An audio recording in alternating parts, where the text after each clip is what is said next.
Let's talk consent judgments. What is a consent judgment? Well, a consent judgment is something that is a decision made by the court after both parties have agreed to the amount that's owed.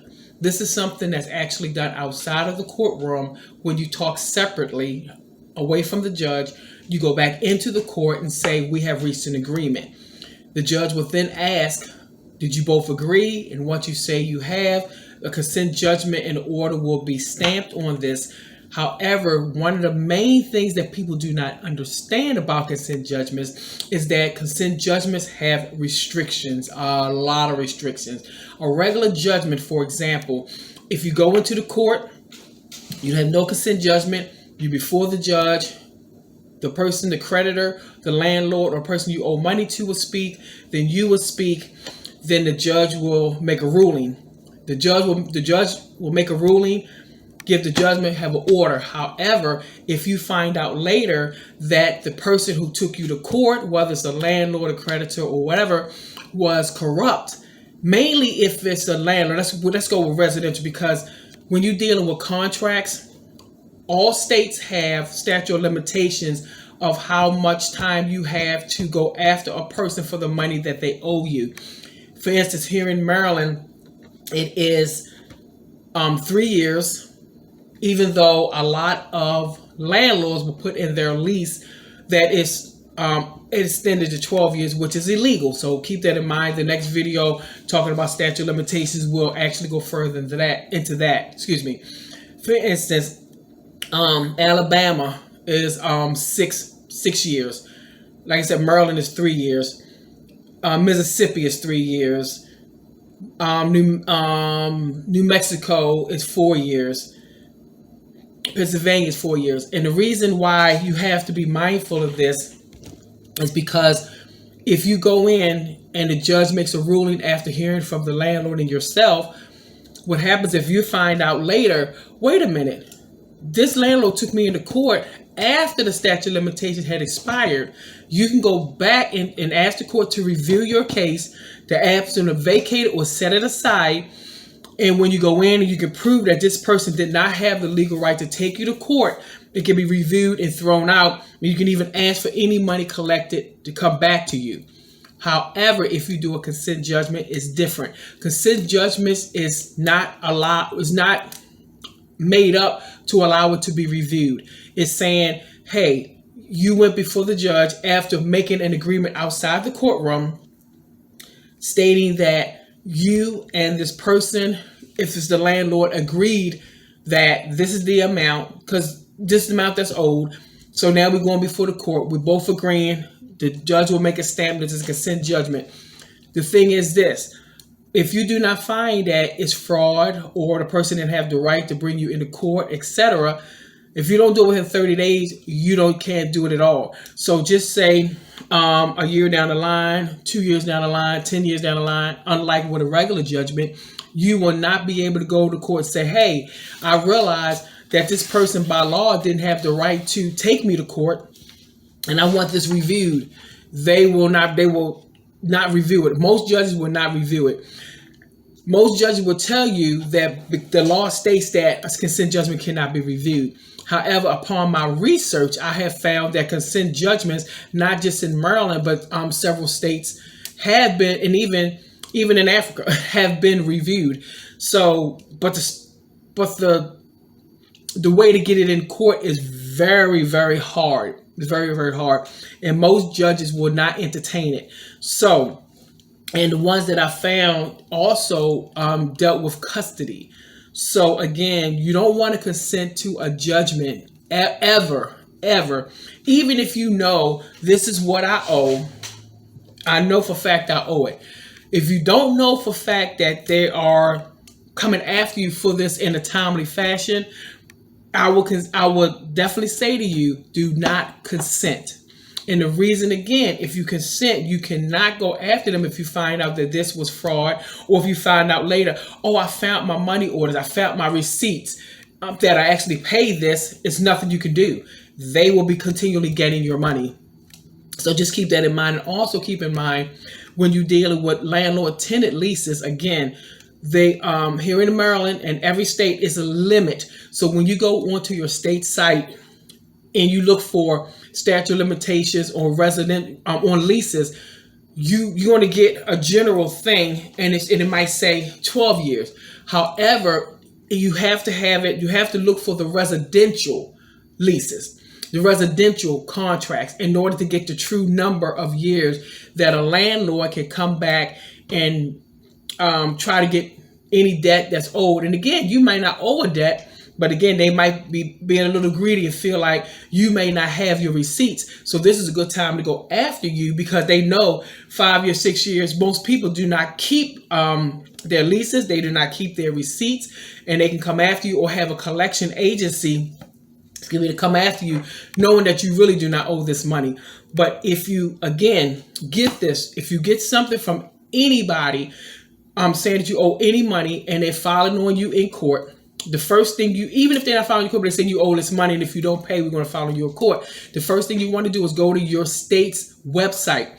If it's Maryland, Maryland.gov, Pennsylvania, Pennsylvania.gov, whatever it is, or you can just Google statute of limitations on residential contracts and then put your state, and you should come up. But again, when you look at it, if it doesn't say dealing with residential leases, this is the year, you have to look for that, because if you just do a general contract statute of limitations search for that state, it's going to give you the highest number, because contracts, regular contracts that you may have with the just say with a lawnmower company or with a credit card company is not the same as a residential leasing contract.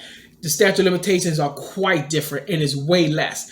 So I want you to keep that in mind, and always keep your receipts, keep your leases, keep your contracts that you get.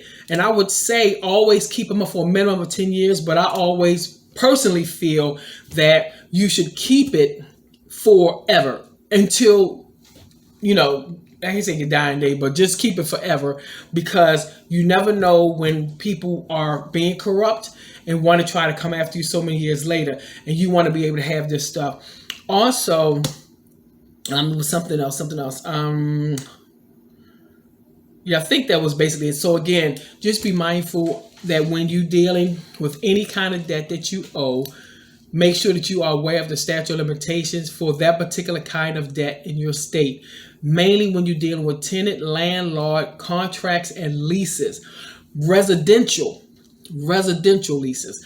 When you're dealing with a residential lease, there is a statute of limitations and it cannot be modified. So even if you see something on your lease that says otherwise, know that that's not the case. And like a video that I'm going to be also posting is dealing with statute of limitations, and that goes into depth to tell you what to look for, how to look for it, and all these other things. And another thing, let me say this too, because when you consent to a judgment, a lot of times you'll have like the landlord to say, okay, well, you owe me $5,100, but if you give me if you consent to the $3,500, then we'll wipe the other part off, and then you'll just pay us that.